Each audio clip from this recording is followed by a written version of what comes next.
Hello, and welcome to the edition of the Executive Intern Speaker Series at St. John Fisher College. My name is Hannah King, and I am currently serving as the Executive Intern with the Office of the President. The Executive Intern Speaker Series aims to give students the opportunity to speak with successful professionals in the field they're interested in working in. Today, I am joined with Jennifer Lake, who is currently the Chief Executive Officer at Goodwill of the Finger Lakes. Jennifer joined Goodwill in 2007 and was appointed president in 2019. She's a double cardinal, earning her undergraduate degree in political science and her master's in organizational learning and human resource development. Today, we will be discussing Jennifer's time at Fisher, where she is now, and how her foundation at Fisher helped her along the way. So once again, Jen, thank you so much for talking with me today. I'm really interested in kind of hearing about your background and your experience at Fisher and how it's kind of led you along your career path. So if you don't mind just kind of going into that a little bit about your personal story and kind of the path that you took to get you to where you are today. Sure. Thank you so much for reaching out. I always love talking with today's students. It's crazy to think I will actually be celebrating my 20th from undergrad this fall, and it doesn't seem like that long. But to your question, the field of HR really has changed so much over the years, and it really was such an integral part of how I got to where I am today. And I'm hopeful that more people leaders, talent managers will find themselves in CEO seats, because it is so important today to really understand how to work with people, how to be open, how to grow and develop. And that's really what I think, as I look back on my time at Fisher, was so important. When I was at Fisher, HR was not a major, was not a minor, and honestly wasn't something that I even considered at the time. My undergrad's actually in political science, as I'm sure you already know. And I think what that liberal arts foundation does for myself as well as students today is really teach you how to think critically, how to have strong communication skills. And most importantly, my time at Fisher helped to teach me who I was as a person. Because if you don't know who you are as a person, it's hard to know what you would stand for as a leader. And that core work, when I really think about the creed and just some of those pivotal things, have really shaped who I was today. Ironically, I worked for the Lauder Corporation while I was getting my undergraduate degree. And when I decided law school wasn't going to be in my path for a bunch of different reasons, the biggest being I really didn't want to have that law school debt and have to go to work at a corporate firm. So when that wasn't an option, I took a job working for the Lauder company as an account coordinator. That was a lot of sales. I loved it, and yet it also wasn't the right connection for me. A lot of my job was based on evaluating other people and how well they sold the products. And when they didn't sell enough products, it didn't always seem right, because there was a recession after I had graduated, and disciplining someone because they know their customers well enough to know what they can afford just didn't really seem like a good fit for me. So when I decided to leave that job, I moved out to the West Coast. I was thinking maybe I should have gone to law school, and UCLA at the time and still is a really great value for a tier 1 law school. And I started working as a temp at Warner Brothers, and quickly found myself in a full-time job with Warner Brothers Business and Legal Affairs in their home video area, and working with really great attorneys, leveraging, working with talent. Yes, I will say it was a lot of fun. I got to see a lot of behind the scenes, got to go to premieres, and they were also really philanthropic. So I got to be part of an affinity group and volunteer with a board. And realized that I really did like compliance, but it still wasn't about the law. And so I kind of thought back to what I loved about my job with Clinique was hiring people, was training and developing people. And at that point, HR was really shifting from personnel to HR and really into talent management. And so I found myself recruiting for Warner Brothers with a staffing company, and that phone call, and some people have heard me tell that story before. I called my old boss at the temp agency and said, hey, Warner Brothers won't hire me as a recruiter because I don't have that job title. And most, even still today, most large companies, they're not going to hire you without that direct experience. But those relationships, at Fisher, I really learned the strength of getting to know people, getting to, really say yes to anything that might be a learning opportunity. So I called an old boss and said, hey, you have this opening, that this is what I did, even though it doesn't say it on my resume. It was able to leverage that into the start of my HR career.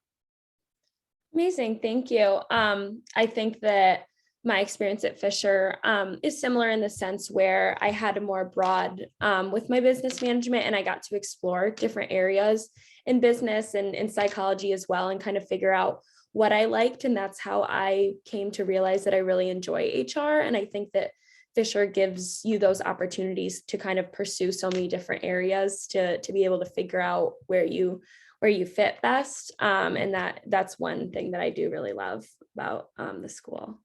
So thank you for that. So now going from Warner Brothers and kind of that falling more into recruiting, why did you decide to then go more into the nonprofit sector and eventually to Goodwill? So great question. I have to give my husband, which a lot of Fisher students know, Matt Lake, the ultimate credit, because when we moved back from California, he was working at Fisher. I was actually working for a for-profit staffing company. I had again called someone, kind of created a job for myself here. And I was going into work on a Saturday. I did not work weekends, but I had committed to a client that I was going to have candidates for them on Monday, and the recruiters didn't have them. So I was going in, and, he gave me a little bit of a hard time. He doesn't remember it this way, I'll add that. And I was not really kind in the moment, but the more I thought about his comment about, why are you doing this? At least Warner Brothers, when you worked a lot of hours, it was fun and you're giving back to the community, really, really kind of stuck with me. And I was thinking about the fact that we were going to start a family, and what did I really want to tell my future child that I was doing in this world. So I went to Fisher's career site, a couple days later, and came across this great posting for a company at the time called ABVI Goodwill. And I didn't know what ABVI stood for, and most people today still don't. But I knew Goodwill from living on the West Coast. I actually grew up in Ohio. And Goodwill said to me that I could have a career where they aren't 100% dependent on grant writing and, money from the government, and do something good that I really love. So I started with the company I lead, in a talent management role. They brought me on when we were about 250 employees, 4 stores, because they knew they were going to be growing, and they didn't have a recruitment, they didn't have a talent and development strategy. So it was a really great opportunity, and nonprofits gives you that time to come in. And because you don't have a lot of staff, you get to do so many different things. So I was excited for that challenge and that opportunity, where I would also know that at the end of the day, I was giving back to my community as well. Great. Thank you. I think that's a really important thing. I know personally as a senior that I'm trying to align my personal values with the company that I eventually want to work for. I think that's super important. So if you could kind of just talk a little bit more about the difference between working for a nonprofit versus a for-profit, and kind of the differences and what you kind of really enjoy about the nonprofit world. So coming into it, I was probably like many of you, thinking that nonprofit was very different in the sense that, it's a mission-based organization, and, it's a slower pace, which could not be farther from the truth. And the majority of nonprofits run really similar to any business, at least the good ones do, in the sense that you're a steward of the community's resources. So a nonprofit doesn't mean that you're not necessarily making money. It's just the money that's earned off of different businesses. Goodwill is a social enterprise. And what that means is, we put people to work who have barriers to employment. We give them the chance to work. And then those business operations, so our retail stores, we also have manufacturing, contact centers, food service, that all exists to create the dollars that we use to fund our mission programs. And so we're leaner. You don't, all of our executives, I don't even have a full-time executive assistant, for example. I make my own copies, I scan my own stuff, and so you don't always have as many of the resources you do in a corporate environment. And it's because every dollar is going right back in. So our organization, 90 cents of every dollar we earn goes right into our community-based programs. And for us, that's a 24/7 211 information referral, as well as our suicide hotline. We also have vision services and vision rehabilitation for people who are blind or visually impaired. And then our Good Neighbor program works with over 100 other nonprofits to get the items that we have donated to us into the people they serve, the hands that need them. So it's a really great way that you can have just as challenging of a career while also being able to give back to your community. Great, thank you. I think the differences just between the two, as though many of us may think that they're so different, I think that there's a lot of really great similarities as well, too. Now, in your career and kind of the path that you've taken, is there a moment that you could kind of tell me about that you are the most proud of, or one of the best parts of your career? Great question. Wow, I feel like you did not prepare me that one was coming. For me, it is really the conversations with a couple of individuals who have actually left Goodwill because they had a really great opportunity that at a time in their life, they never thought they could actually achieve. So just, within the last 2 years, we had an individual leave because they had actually turned down a job several times that had been offered to them because they weren't sure that they could do it. They had never done that type of work before. But because of some realignment here, they took on some things they had never done before and felt like they could really achieve anything, that they were a great leader. And so they left for that opportunity. Another memory that sticks out is we had one of our assistant managers at one of our retail stores say in orientation that he was a vet and he really wanted to work with other vets. And his goal was to do for others what Goodwill had done for him. And after working for us for a couple of years, we actually got him connected with the VA. And he is actually doing that workforce development job still today. And for me, my personal passion is helping other people see just their potential and how amazing they are, because so many of us have those little voices inside that tell us we're not good or we can't achieve. So when you're able to create a culture and an environment where people can thrive and then be willing to take on what's next and say yes to those opportunities, I'm just so proud to have played even a small role in someone being able to have that lifelong fulfillment that I get out of my job every day. I think that's amazing. And I think that piece of helping people and working directly with the individuals that make an organization great is kind of what drew me to human resources. And even I had a talent acquisition internship, and I absolutely loved being able to be the person that gets to work with an individual that eventually possibly finds that job fit that's perfect for them. So I really think that HR for a person like me who likes business but also wants to work just directly with people is a great fit. So thank you for that response. Now, thinking back on your time at Fisher, and maybe is there a specific experience that you remember, maybe a professor or a class that really affected your career or really helped you along the path that you took in your career? Yes. So I'm chuckling because it wasn't necessarily the content itself. So he is still teaching today. So Professor Bowers was one of my professors. And why it sticks with me is because he kept me from getting that perfect semester because I got an A- in his class. And why it sticks with me today is because I knew I was capable of giving more to the class. But, I put in enough effort, just enough that, I was able to perform. And in any other class, that was an A, like A plus even. And with Dr. Bowers, that was not good enough because he really understands and appreciates what people are capable of.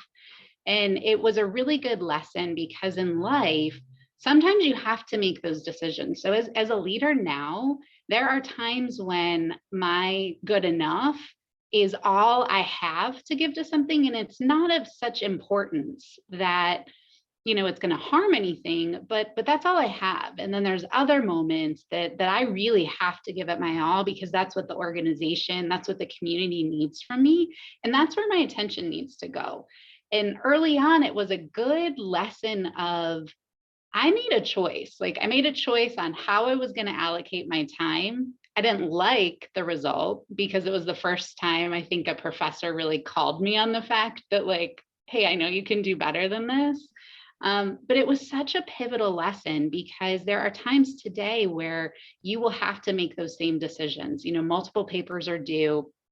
And it's not that you don't want to achieve, but being faced with that early on and kind of number one, understanding that people will see what you're capable of. And even when others will give you a pass, there are going to be people who really value you enough to push you harder. And to be clear, each class after that, I did absolutely achieve. But it's a great reminder because in life, it's all about choices and the time that you have to spend with the people you care about, the people you love, doing something you're passionate about is so valuable that I was glad to early on kind of be faced with, okay, how do I want to spend my time and where am I going to really put in the effort because I care about what those results are.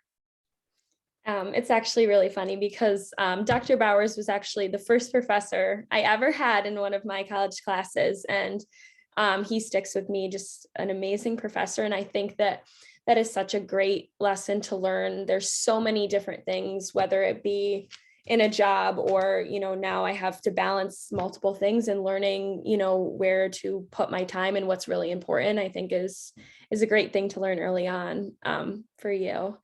Now, the last question that I have for you, Jen, if you could think back to any mentor or person in your life possibly that gave you the best piece of advice you've ever been given, could you kind of tell us that?